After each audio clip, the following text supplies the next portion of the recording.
What's up guys, I am Jerome from the Bonsai Supply and welcome to today's video.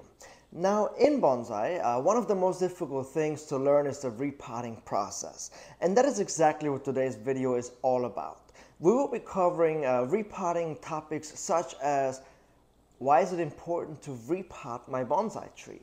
What kind of soil do I use? When do I repot it? When do I bare root it? And what's even slip potting? And we're going to be covering so much more. So without further ado, let's get right into it. Alright, so the first topic that we're going to be covering in this video today is why do we repot?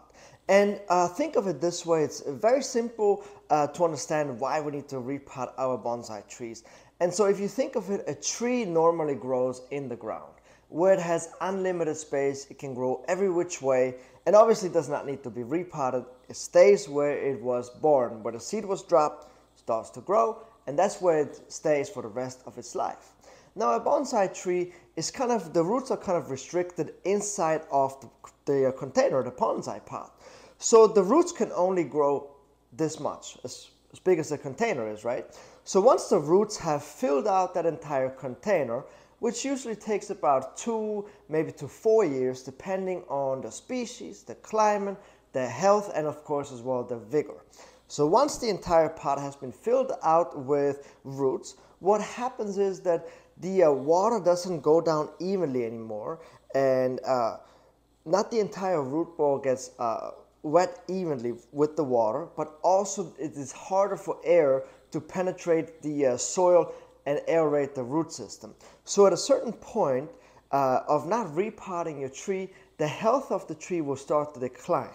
So that's why I said every 2 to 4 years, you will have to repot your tree, rake out the roots, give the tree a little more space inside the pot. So either break down the root ball or use a bigger pot, use fresh bonsai soil so that the tree can grow again and get again that oxygen and water exchange to then become healthier again and continue down that path.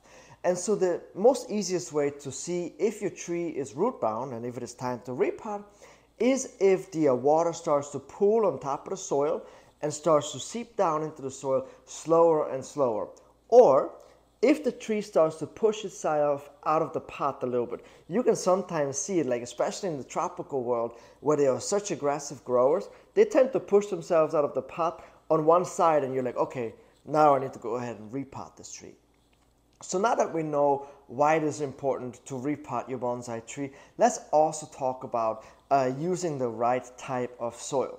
Now you want to use a good bonsai soil. You want to use something that is free draining, that allows for aeration to come into the soil, aerate the roots, which then creates more roots, but you also want something that absorbs the fertilizer. So when you fertilize, you need to have an aggregate that absorbs the fertilizer and releases it back to the tree as needed, so that the fertilizer actually fertilizes the tree and not the vegetation on the ground. And so this is the type of soil that we use for all of our bonsai trees. This is our all-purpose bonsai soil mixture, which is made out of lava, pumice, calcine clay, and pine bark. And pine bark is that magical aggregate that I mentioned that absorbs the fertilizer and releases it back to the tree. So it is extremely important that every time you repot, you once again use fresh bonsai soil, use a professional bonsai soil mix. Now when we repot our trees, the timing of the repotting is extremely important to get that right. And it is super simple. Don't overthink it. Tropical trees get repotted in the middle of the summer when they start to actively grow. Perfect timing to repot the tropical trees. Once you have repotted them, put them right back out into full sun, give them a good watering, and you're good to go. Now everything else under the sun that's not tropical, you repot it in the spring. And generally what you do is you wait until the buds start to swell on the trees. That's a great time to repot those temper trees.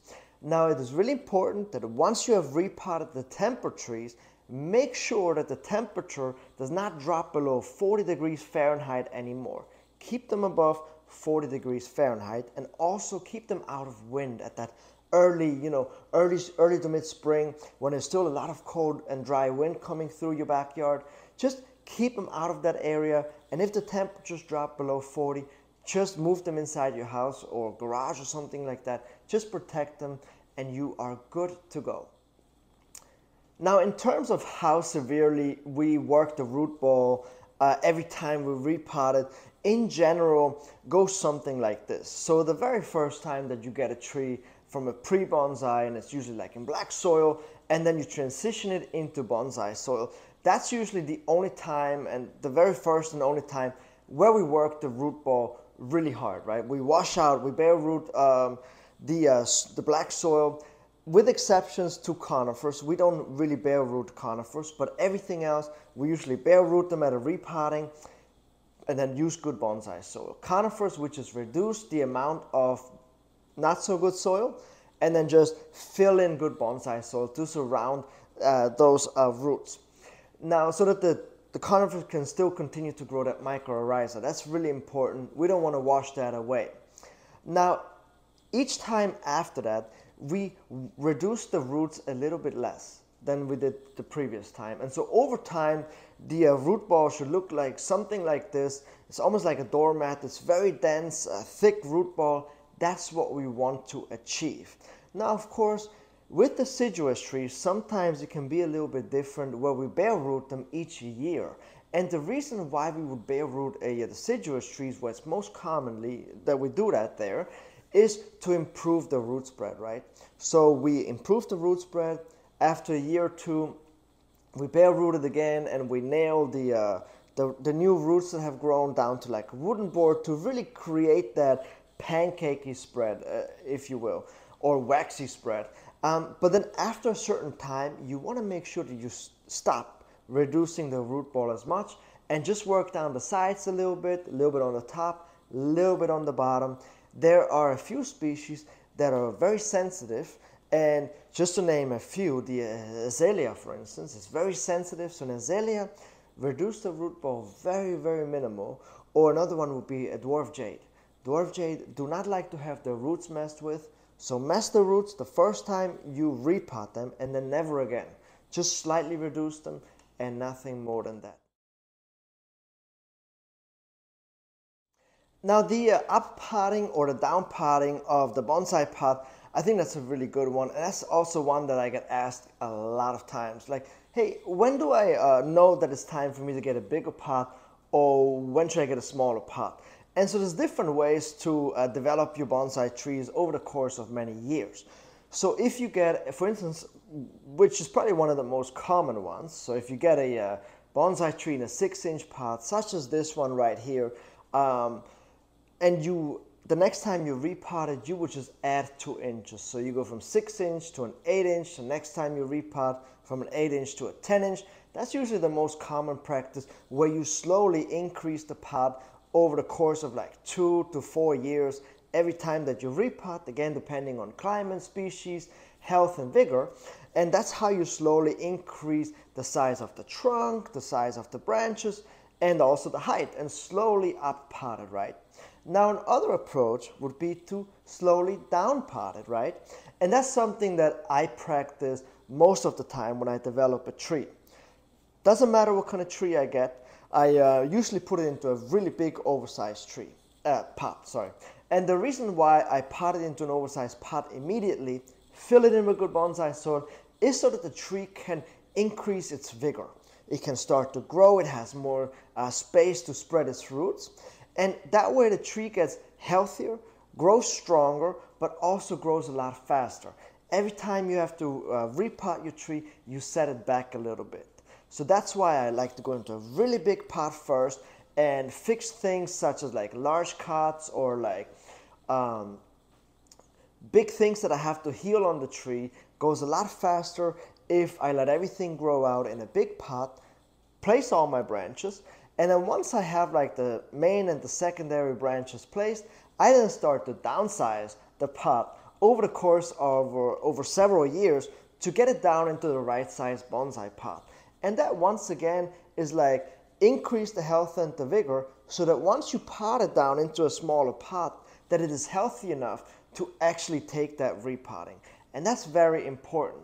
And so it doesn't matter which way that you decide to go, if you decide to go from a small pot to a big one, or from a big one to a small one. It kind of just depends on your approach, how much space you have, of course, and also when the tree is potted in a big wooden box, for instance, it doesn't look appealing to a lot of people, and so they like to go with the up potting approach, versus I don't mind if they're in a wooden box and to slowly downgrade them. So whichever way you want to go, both approaches are absolutely fine.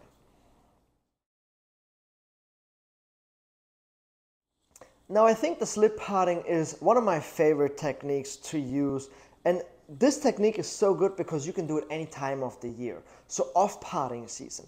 Remember how I said tropical trees are repotted in the summer and anything else is repotted in the spring? So what happens if you get a Japanese maple in the middle of the summer and you see, wow, it's root bound, or the tree is not really healthy? So what could you do at this point? You would use the slip potting method. And basically, the technique is exactly what it sounds like. You slip it out of the existing pot. You can work down the outer rim of the root ball a little bit, but in general, you want to leave it intact and just slip it over into a bigger pot, fill it in with good bonsai soil so that there's enough air that can come into the pot and aerate the roots. The water can go down evenly again, and the tree has more space to grow, increases the health, increases the vigor, and then once you reach that perfect potting time of the year, then you do a good repotting.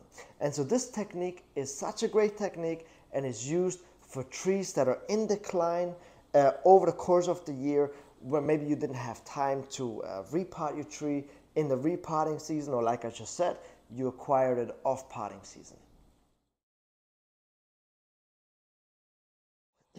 Now, the repotting aftercare is really important. So for temper trees, I mentioned earlier that you want to make sure that they stay above 40 degrees Fahrenheit. And like I said, you start to repot them at bud break. Protect them from temperatures that drop below 40, and also keep them out of the colder, drier, early to mid-spring winds. Now for tropical trees, we can do everything at the same time in the middle of the summer. When we repot them, we can defoliate, trim, style, do everything in one sitting, and then put them right back out into full sun and give them a soaking. So soak them with water, and you want to make sure that you don't let your tropical trees dry out anymore. Now, the most important things for tropical trees to look out for is to make sure that you have at least 2 consecutive weeks of 70 degrees Fahrenheit plus at night. The night temperatures are the most important because they are always a little bit cooler than the day temperatures, of course. And so that's why you want to make sure that the temperatures are accurate. And I like to repot in the morning. So around 8, maybe 9 o'clock, when it's still a little cooler, so that the roots can warm up throughout the day, versus like repotting in the middle of the day where it's really hot and then putting them outside. That can add a little more stress to the tree. But if you repot later in the day, maybe keep it inside your shed, garage, or wherever you repot it before you introduce it back into the full sun. Now, I really hope that you guys enjoyed this video about the repotting basics. I hope that you guys learned a lot. And if you have any questions on anything that I said here today, leave your questions down in the comments section. And also, while I have your attention, make sure that you subscribe to this YouTube channel if you haven't done so already, so that you're always notified when a new video comes out and you never miss any of this great content. Thank you guys so much for watching, and I'll catch you guys next time.